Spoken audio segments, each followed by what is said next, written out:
Hey, today we're going to be doing a review and installation of the Shark motorcycle stereo audio system, which is it's got the speakers and the amp, the 250 watt amp that you can put the USB card in, and it's got the FM receiver and all that good stuff.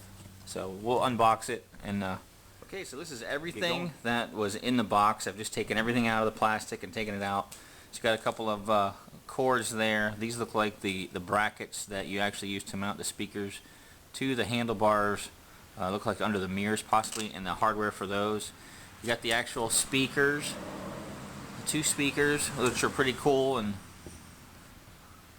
look kind of like bullets, but nice and chrome. The chrome looks nice on them. Got a little cordless remote control, and this is the actual amp unit that has a place for the SD card to go in. It's got a USB plug and some control knobs on it, and this is basically what it looks like.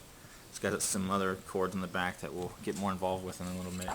So anyways, this is all the stuff that was in the box that I'm about to install on my motorcycle, which sits right there.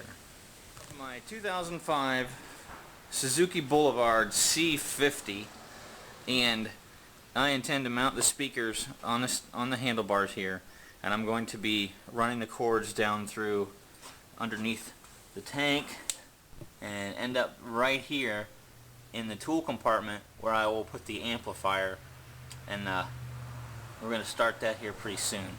But this is where it's going to be installed here, and we're going to see how that goes. Well, the first thing I'm going to do before I get anything done is I'm going to have to remove this screw right here and take my seat off, and take this seat off so I can get access to the battery and where the wires are coming in. So I'm about to remove those items first. My seat is off, so the next step now is to find a place to locate the amplifier, the unit, and then run the power to, I think I'm going to run it to my tail lights, so that it only comes on while the key is in the on position, so it won't drain my battery. So my next step is to get the box out and start to run the wires. Okay, so that took about an hour. Here's what I had to do. I had to splice into the housing that has my tail light, and I spliced in there and I soldered the wire onto the tail light wire so that when the key comes on, the power will come on. And then I grounded the other side to the battery. I then am going to locate the unit right in this area here. I have to drill a hole in the compartment that holds the tool so I can run the wires here. When I'm done with that, I'll show you. But I ran my wires. You can see the speakers are now mounted on the handlebars right by the mirrors with the mirror bolts. That's how they're actually mounted on. And they actually look pretty good right there. I'll back up. So that's how they'll be mounted onto the steering wheel.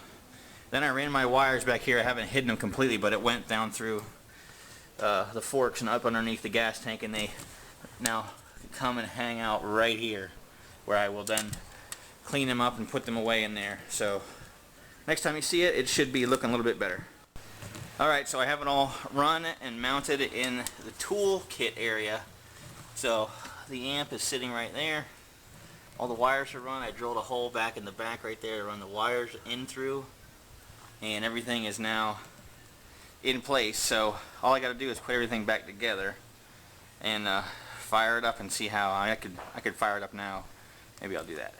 Alright, so everything is now mounted and installed. Speakers are mounted on the steering wheel, on the handlebars.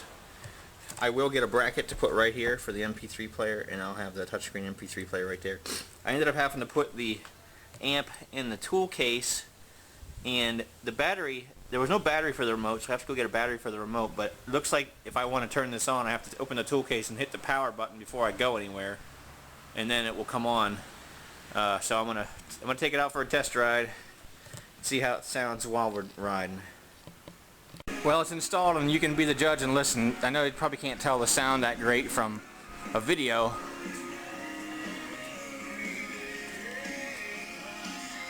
That's at about 1/3 of the volume.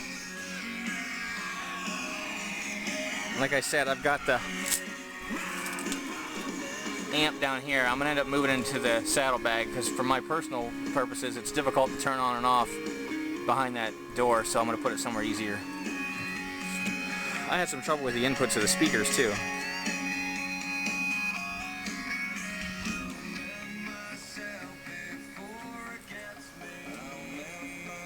Also, the brackets, when you're driving, the brackets that come with it bounce around like this. Looks like that when you're riding. So overall, I'm going to say it's a fair system. It's a good start. I'm not thrilled with it, but I'm going to adapt it to make it work for me. I'm pleased with how it looks and the ability to hook my MP3 player up or play something through a SD card. But overall, I'm going to make some modifications to it so that it suits my purposes better. But my review, if I was giving it from 0 to 10, I'd give this a 4.5 for overall usage and you know, ability to set it up. It wasn't that easy to set up. There was no directions. The directions that came with it don't say anything about how to install it. It's just how to work the actual amp. And the remote control that came with it didn't come with a battery, so I have to go find a battery that will fit in there. So overall, like I said, you be the judge. Thanks for watching.